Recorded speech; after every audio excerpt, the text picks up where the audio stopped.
और एक गौ माता को जो उन्होंने दान किया था वह गौ माता छूट गई और राजा की जो गौ थी उसमें जाकर सम्मिलित हो गई।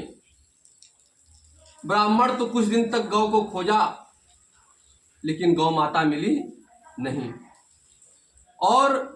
राजा नृग ने पुनः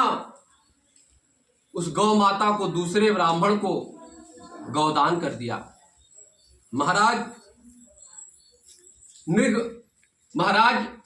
नृग राजा जो थे प्रतिदिन दान करते थे, गौ को दान कर दिया और जब दूसरे के द्वार पर उस ब्राह्मण ने देखा कि यह तो मेरी गाय है, यह जो गौ माता है यह मेरी गौ माता है, और ब्राह्मण से कहते हैं आपने मेरी गौ को चुरा लिया, आप कैसे ब्राह्मण हैं? ब्राह्मण तो गौ का दान करते हैं, गौ माता की पूजा करते हैं, लेकिन आपने मेरी गौ माता को चोरी कर लिया। राजा के द्वारा मुझे यह गौ माता दान में मिली थी लेकिन आपने उसे चोरी कर लिया। लेकिन जिस ब्राह्मण के पास वह गौ माता थी, बड़े धर्मात्मा थे ब्राह्मण देव, भगवान की पूजन अर्चन करने वाले थे महाराज,